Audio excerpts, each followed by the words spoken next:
রাত 12টার সময় আমার গাড়িটার এমন কোনো জায়গা নাই, সেখানে ভাগ্যে নাই।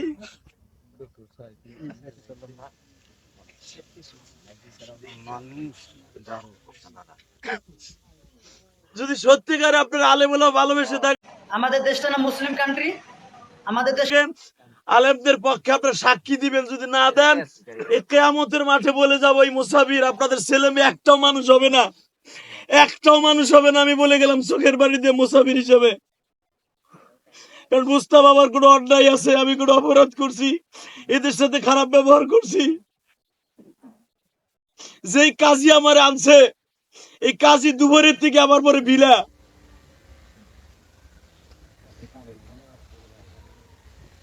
দেখেন মাহফিল কমিটির একটা লোক নাই, তাহলে বোঝা গেছে এখানে মাহফিল কমিটিরাই করাইছে আমার এই কাজ। একটা লোক আমার কাছে আসতেছে না, একটা সান্ত্বনা দিচ্ছে না। এরা কি ভাবতেছে এরা বাঁচবে? আমাদের দেশের আলেম ওলামাকে এভাবে অবমাননা করতে হবে? গাড়ি ভাঙচুর কেন করতে হবে? যদি আমার যদি 1 কোটি টাকা খরচ হয়, প্রত্যেকটার আমি দেখে ছাড়বো ইনশাল্লাহ। একটা কমিটির লোক আইসা আমার সান্ত্বনা দিল না। যদি আপনি আমাদের এসে আসছিলেন, হুজুর দেখি কি করা যায়, একটা লোক আসে না, তাহলে বোঝা গেল এখন ভলান্টিয়ার দিয়ে ভাগাইছে।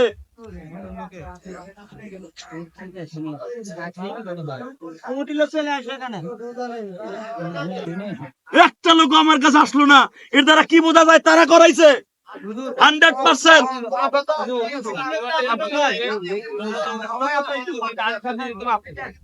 এরা তো ব্যাখ্যা না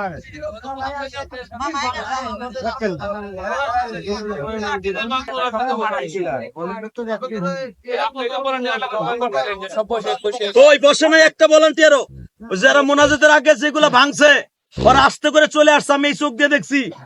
ওরা মোনাজাত করে নাই। তদন্ত সব বের হবে, আপনি মনে রাখেন। তদন্ত বের হবে, তখন বুঝবেন যে কারা ভাঙছে। আপনার ভলান্টিয়ার দিয়ে এই কাজ করাইছেন। করেন ইনশাল্লাহ, আপনার সাথে হলে আমরা আছি। কাজী সাহেব আসার সাথে সাথে বলছে গাড়ির কাছে লোক রাখেন, তার মানে কি?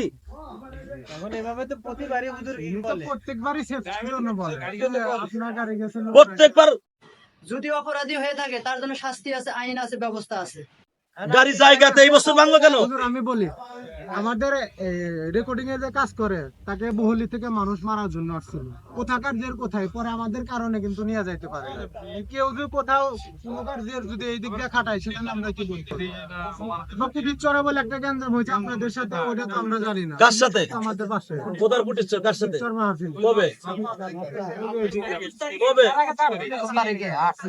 কবে সেটা ফুটেছে? কার সাথে কেন হয়েছে? তারিখ আমরা তো জানি না। মাহফিল কার সাথে? হয়েছে মাহফিল কমিটি কারে বলছে? যদি গ্যাঞ্জাম হয় তো আমার এসে অ্যাটাক করবে। আপনি আমার গ্যাঞ্জাম করে আসলেন, এখানে আসলেন কেন?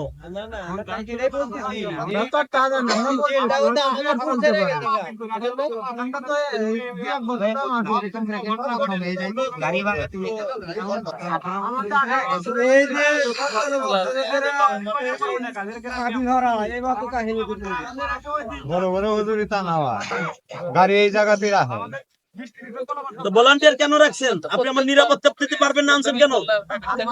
আপনি বলতেছেন যে এখানে আগের থেকে বলতেছেন গাড়িতে লোক রাখেন, কেন আমি রাখবো কেন? আপনি আমারে আনছেন সিকিউরিটি দিয়ে, না সিকিউরিটি না পারলে আপনি আনছেন কেন আমাকে ঢাকার থেকে? আমি কি চিনি কোন মানুষটা আমার শত্রু, কোন মানুষটা আপনার শত্রু? আপনি আমার আগের থেকে বলতেন, আমি পুলিশ নিয়ে আসতাম। আমরা তো জানতাম না, আমাদের তো 18 বছরে এরকম কোনোদিনও ঘটনা ঘটে নাই।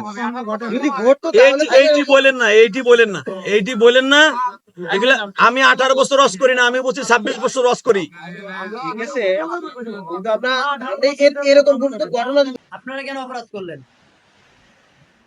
হইতো তাহলে আমরা অবশ্যই কমিটি রাখতাম।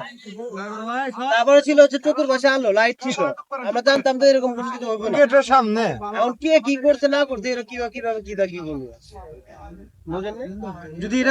যদি এরা হইতো যে এরকম ঘটনা ঘটবে, তাহলে তো এরকম কিছু হইতো না। চলে বললাম অত্র এলাকার ভিতর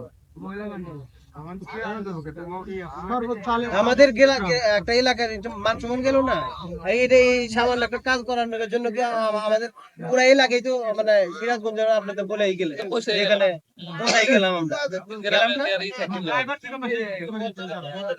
বদনামটা তো আমাদের হইলো।